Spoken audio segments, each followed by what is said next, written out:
पूर्वोत्तर भारत के राज्य त्रिपुरा के प्रणवानंद विद्या मंदिर पश्चिम त्रिपुरा की छात्रा आद्रिता चक्रवर्ती हमसे ऑनलाइन जुड़ रही है तथा परीक्षा के तनाव से मुक्ति हेतु माननीय प्रधानमंत्री जी से अपनी समस्या का समाधान चाहती है। आद्रिता, कृपया अपना प्रश्न पूछिए। नमस्कार माननीय प्रधानमंत्री महोदय, मेरा नाम आद्रिता चक्रवर्ती है। मैं प्रणवानंद विद्या मंदिर पश्चिम त्रिपुरा में कक्षा 12वीं की छात्रा हूँ। मेरा आपसे यही प्रश्न है कि पेपर खत्म होने के आखिरी कुछ मिनटों में मैं घबरा जाती हूँ और मेरा लिखावट भी बिगड़ जाती है। मैं इस स्थिति से कैसे निपटूं? मुझे इसका समाधान दीजिए। धन्यवाद श्रीमान। Thank you Adrita. प्राकृतिक संसाधनों से भरपूर दान का कटोरा के रूप में प्रसिद्ध राज्य छत्तीसगढ़ स्थित जवाहर नवोदय विद्यालय तरफ कांकेर के छात्र शेख तैफुर रहमान ऑनलाइन माध्यम से जुड़ रहे हैं तथा परीक्षा के तनाव से मुक्ति के लिए मार्गदर्शन चाहते हैं। तैफुर रहमान, कृपया अपना प्रश्न पूछिए। प्रधानमंत्री महोदय नमस्कार, मेरा नाम शेख तैफुर रहमान है। मैं पीएम श्री जवाहर नवोदय विद्यालय कांकेर छत्तीसगढ़ का छात्र हूँ। मान्यवर, परीक्षा के दौरान अधिकांश छात्र घबराहट महसूस करते हैं जिसके कारण वे मूर्खतापूर्ण गलतियां कर बैठते हैं, जैसे कि प्रश्नों को सही ढंग से ना पढ़ना आदि। मान्यवर, मेरा आपसे यह प्रश्न है कि इन गलतियों से कैसे बचा जाए। कृपया अपना मार्गदर्शन दें। धन्यवाद। शुक्रिया तैफुर। उड़ीसा आदर्श विद्यालय कटक से हमारे बीच इस सभागार में एक छात्रा राजलक्ष्मी आचार्य मौजूद है। वे प्रधानमंत्री जी से प्रश्न पूछना चाहती हैं। राजलक्ष्मी, कृपया अपना प्रश्न पूछिए। ऑनरेबल प्राइम मिनिस्टर, जय जगन्नाथ। किस तरह है राजलक्ष्मी? हाँ, जय Jagannath. My name is Rajalakshmi Acharya. I am from Odisha Adarsh Vidyalaya, Jokijala, Banki, Cuttack. Sir, my question is, it is easy to say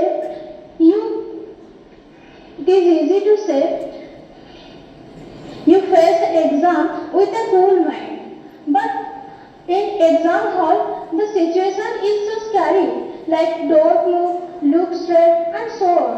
Then how can it be so cool? Thank you, sir. धन्यवाद राजलक्ष्मी। प्रधानमंत्री जी, आद्रिता, तैफुर और राजलक्ष्मी और इनके जैसे अनेक विद्यार्थियों द्वारा परीक्षा पे चर्चा के पिछले सभी संस्करणों में प्राय ये प्रश्न पूछा जाता रहा है और अब भी ये प्रश्न कुछ विद्यार्थियों की चिंता का कारण बना हुआ है कि वे परीक्षा के दौरान होने वाले तनाव का सामना कैसे करें। कृपया इनका मार्गदर्शन कीजिए। घूम फिर करके फिर तनाव आ गया। अब इस तनाव से मुक्ति कैसे हो? आप देखिए कैसी गलती होती है। कुछ गलतियां यानी रोजमर्रा की हम थोड़ा ऑब्जर्व करें तो पता चलेगा।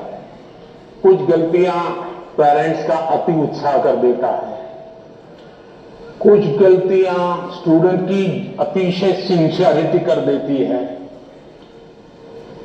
मैं समझता हूं इससे बचा जाए। जैसे मैंने देखा है कि कुछ माँ बाप को लगता है कि आज एग्जाम है तो बेटे को नई पेन ला करके दो, जरा कपड़े अच्छे पहना करके भेजो, तो उसका काफी समय तो उसमें एडजस्ट होने में ही जाता है। शर्ट ठीक है कि नहीं है, यूनिफॉर्म ठीक पहना है कि नहीं पहना है। माँ बाप से मेरा आग्रह है जो पेन रोज उपयोग करता है ना वही दीजिए आप।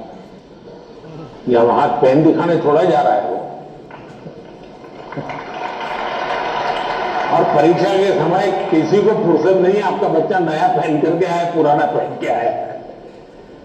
तो ये साइकिल उनको बाहर आना चाहिए। दूसरा, कुछ ऐसी चीजें खिला करके भेजेंगे तुझे एग्जाम है ये खा के जाओ, एग्जाम है ये खा के जाओ, तो उसको और मुसीबत होती है जिसका वो कंफर्ट नहीं है।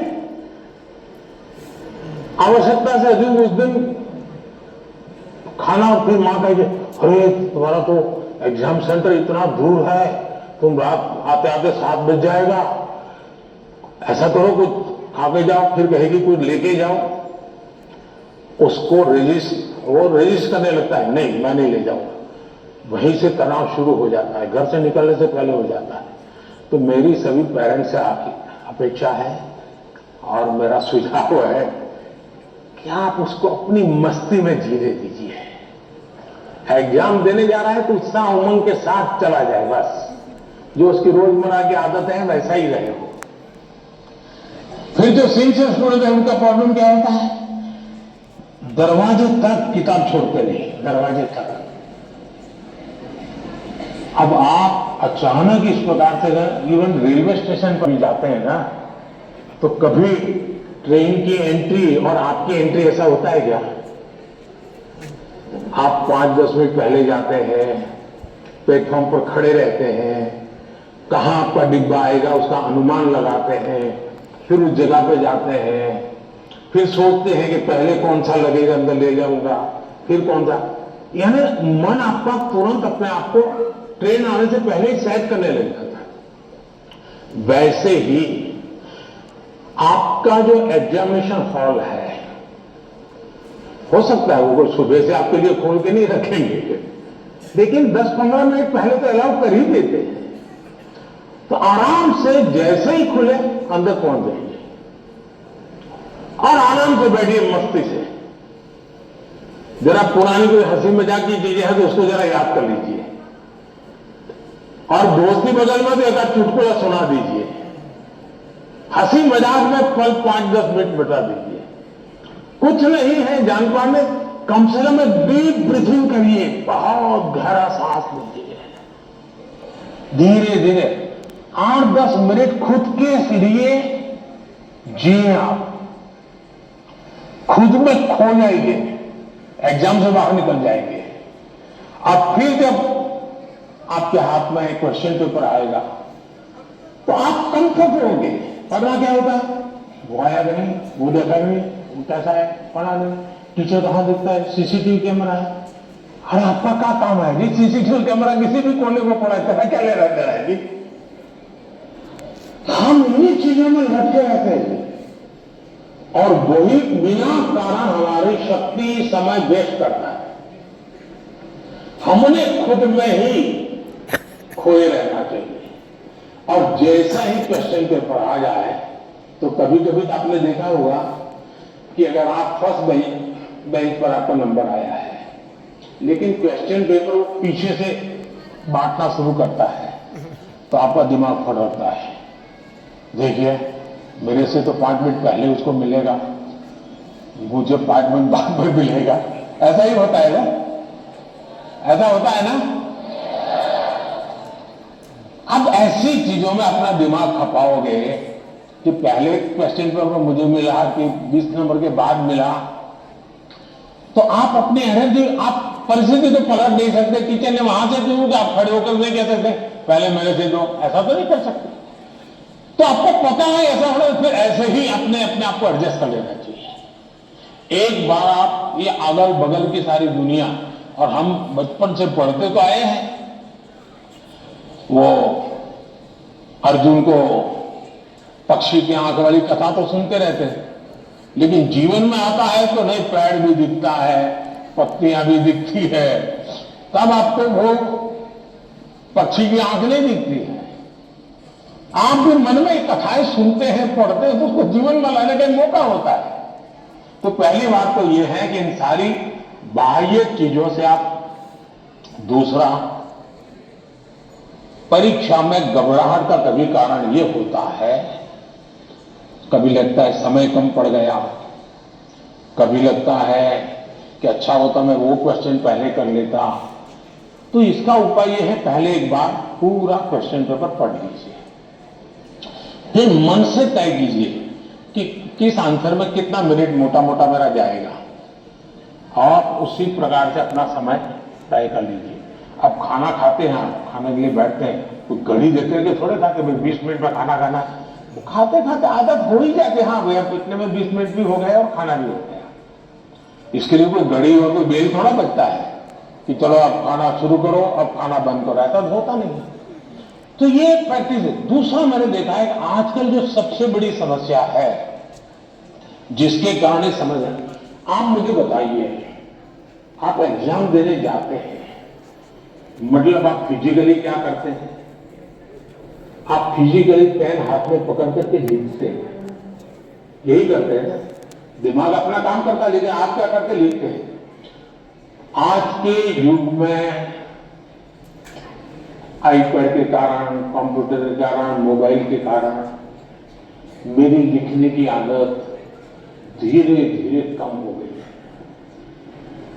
जबकि एग्जाम में लिखना होता है, इसका मतलब हुआ कि मुझे अगर एग्जाम के लिए तैयार करना है तो मुझे अपने आप को लिखने के लिए भी तैयार करना है। आजकल बहुत कम लोग हैं जिनको लिखने की आदत है,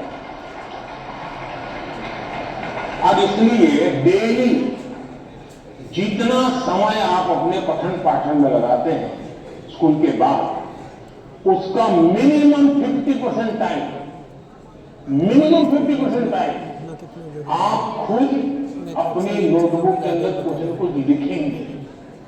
हो सके तो उस विषय पर लिखेंगे और 3 बार 4 बार खुद का लिखा हुआ पढ़ेंगे और खुद का लिखा हुआ करेक्ट करेंगे। तो आपका जो इंप्रूवमेंट होगा किसी की मदद बिना इतना बढ़िया हो जाएगा कि आपको बाद में लिखने की आदत हो जाएगी। तो कितने पेज पे लिखना, कितना लिखने में कितना समय जाता है, ये आपकी मास्टरी हो जाएगी। कभी कभी मन से विषय आपको लगता है ये तो मुझे आता है। जैसे आप मान लीजिए कोई बड़ा प्रसिद्ध कोई गाना सुन रहे हैं, गाना बज रहा है तो आपको लगता है ये गाना तो मुझे आता है क्योंकि आपने बहुत बार सुना है।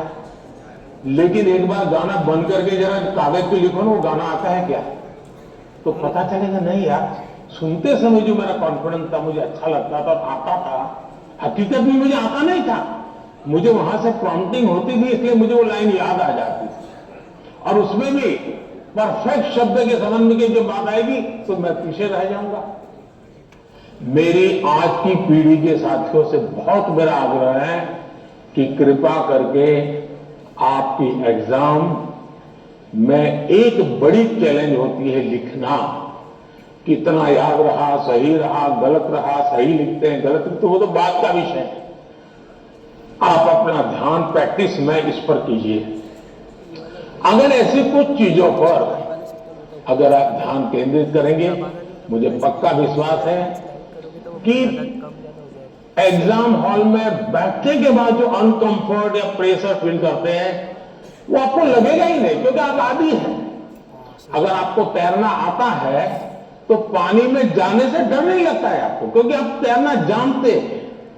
आपने किताबों में तैरना ऐसे होता है और आप सोचते हैं हाँ मैं तो पढ़ा था भाई, हाथ पहले ऐसे करते, फिर दूसरा हाथ, फिर तीसरा हाथ, फिर चौथा, तो फिर आपको लगता है हाँ पहले हाथ पैर पैर दिमाग से खम कर लिया, अंदर जाते ही फिर मुसीबत शुरू हो जाती है। लेकिन जिसने पानी में ही प्रैक्टिस शुरू कर दी, उसको कितना ही गहरा पानी क्यों हो, उसको भरोसा होता है मैं पार कर जाऊंगा। और इसलिए प्रैक्टिस बहुत आवश्यक है, लिखने की प्रैक्टिस बहुत आवश्यक है। अब लिखना जितना होगा शार्पनेस ज्यादा आएगी, आपके विचारों में भी शार्पनेस आएगी। और अपनी लिखी हुई चीज को 3 बार 4 बार पढ़ के खुद करेक्ट कीजिए। जितना ज्यादा खुद करेक्ट करोगे, आपकी उस पर ग्रिप बहुत ज्यादा आएगी, तो आपको अंदर बैठ करके कोई प्रॉब्लम नहीं होगा। दूसरा, अगल बगल में वो बड़ी स्पीड से लिख रहा है, मैं तो तीसरे क्वेश्चन पे अड़ा हुआ हूं, वो तो 7वें पर चला गया। दिमाग इसमें मत खपाइए बाबा, वो 7 में पहुंचे, 9 में पहुंचे, करे न करे, वो पता नहीं, वो सिनेमा की स्टोरी लिखता होगा। तुम अपने पर भरोसा करो, तुम अपने पर भरोसा करो। अगल बगल में कौन क्या करता है छोड़ो। जितना ज्यादा अपने आप पर फोकस करोगे, उतना ही ज्यादा आपका क्वेश्चन पेपर पर फोकस होगा। जितना ज्यादा क्वेश्चन पेपर पर फोकस होगा, इतना ही आपके आंसर के एक एक शब्द पर हो जाएगा और अल्टीमेटली आपको परिणाम उचित मिल जाएगा। धन्यवाद।